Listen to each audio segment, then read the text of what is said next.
आज ह्यूमनेट ऑर्गेनाइजेशन की जानिब से एक मेमोरेंडम दिया गया चीफ मिनिस्टर ऑफ कर्नाटका को, हेल्थ मिनिस्टर ऑफ कर्नाटका को, होम मिनिस्टर ऑफ कर्नाटका को थ्रू डीसी ऑफिस के थ्रू ये मेमोरेंडम दिया गया।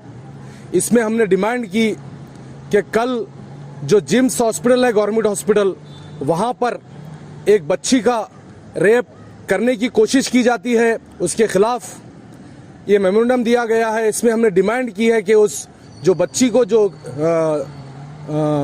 जिसके साथ ये दुष्कर्म करने की कोशिश की गई, उनको 10 लाख रुपए कंपनसेशन देने का हमारा डिमांड है।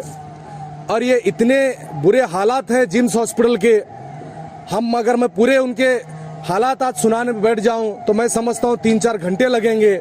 इतने सारे गलतियां, इतने सारे सही तरीके से ट्रीटमेंट नहीं, सही तरीके से इलाज नहीं, इतने सारे सवाल उठते हैं कल के इंसिडेंट को लेकर।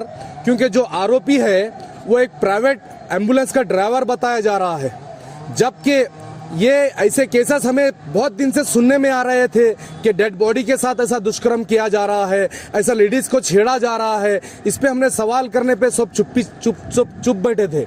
वहां पर आपने बॉम्बर्स को लगाया है, पेशेंट के कोई अटेंडर को मिलने नहीं दे रहे हैं। पेशेंट जो बुजुर्ग हैं, जो उठ नहीं सकते, जो अपने हाथों से खाना खा नहीं सकते, उनके पेशेंट के अटेंडर हाथ जोड़ के रिक्वेस्ट करने पर उन्हें अंदर नहीं जाने दिया गया।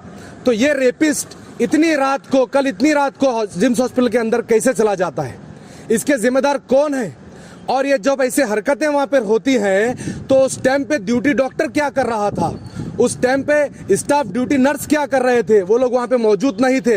हमारे हर वीडियो में बताया, हमने हर अपील की कि जिम्स हॉस्पिटल के अंदर जो सीसीटीवी कैमरे हैं उनको ऑन किया जाए। उनको जब बिठाने के बाद उन्हें ऑन क्यों नहीं किया जा रहा है?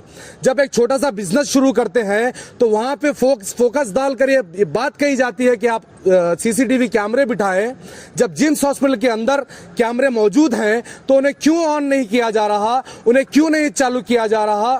इससे यह बात समझ में आती है क्योंकि आप जो अपनी ड्यूटी पूरी तरीके से सही तरीके से नहीं निभा रहे हैं, जो आपको घंटा आधे घंटे में जो विजिट करना होता है वो आप नहीं कर रहे हैं, ये आपकी चोरी पकड़ी जाएगी। इस वजह से आप वहां के कैमरे ऑन नहीं कर रहे हैं। देखिए, ये जो रेपिस्ट है, ये जो रेप करने की कोशिश किया है, मैं नहीं समझता कि उसका ये पहला अटेम्प्ट है, क्योंकि वो रोज दारू पीता है। वहां के लोगों का कहना था, कुछ लोग अपनी इज्जत को डर कर ये बात सामने नहीं बोले हैं। कल ये बच्ची चीख कर चिल्लाने पर, पूरे वार्ड के लोग उठने पर ये बच्ची अपने भाई को बुलाकर बोली है। जब ये वाकया हमारे सामने आता है, ह्यूमनेट ऑर्गेनाइजेशन की टीम, गुलबर्गा एनजीओ फेडरेशन की टीम स्पॉट पे मौके पर पहुंचकर पुलिस को बुलाकर जब ये कंप्लेंट दर्ज की जाती है, अगर ये कॉल गुलबर्गा एनजीओ फेडरेशन के लोगों को अगर कल ये कॉल नहीं आता था तो मैं नहीं समझता था कि ये भी वाकया हमारे सामने आता। इससे भी वहीं मूछा जाता था, इसे भी वहीं छुपाया जाता था, क्योंकि ये लोग अपनी इज्जत बचाने के लिए, अपनी झूठी शान बचाने के लिए ये केस को भी वहीं दफन करते थे। ये कोविड पेंडेमिक के अंदर इतने सारे लोग परेशान हैं।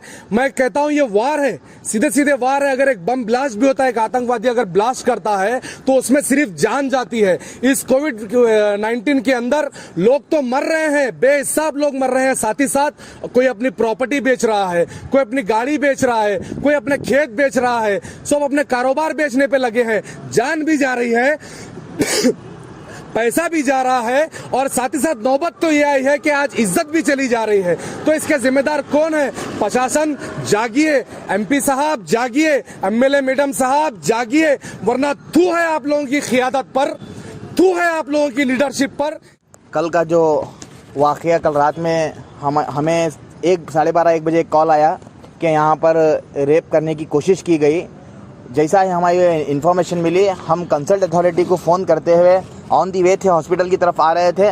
आते ही हमने ब्रह्मपुर सर्कल साहब को कॉल किया और उन्हें ये तमाम तफसीलात बताया। उसके बाद सर्कल साहब वहाँ पर आकर इन्वेस्टिगेशन करे, रिटर्न कंप्लेंट लिए। उसके बाद एक थोड़ी देर में जो रेपिस्ट, जो अटेम्प्ट टू रेप करने की कोशिश कर रहा था, वो भी अरेस्ट हुआ। तो अब हमारे जो डिमांड्स हैं honourable chief minister of Karnataka से, हॉनेबल मेडिकल एजुकेशन मिनिस्टर से, honourable chief secretary of Karnataka से और डिप्टी कमिश्नर ऑफ गुलबर्गा से जो हमारे डीसी मैडम है उनसे भी हम ये गुजारिश कर रहे हैं कि फर्स्ट ऑफ ऑल जो लड़की विक्टिम है उसे 10 लाख रुपीस विक्टिम एक्ट की तरह कंपनसेशन देना चाहिए, और जब तक ये इन्वेस्टिगेशन पूरी नहीं होती उसके घर वालों को पुलिस सिक्योरिटी देना चाहिए, क्योंकि ये एक कोविड पेशेंट है, कोविड पॉजिटिव पेशेंट के साथ ऐसा हो रहा है। जबकि आईसीयू में शिफ्ट है, आईसीयू में एक बाहर आईसीयू गेट के बाहर एक गार्ड रहता है, गार्ड के बाद उसको अंदर जाने का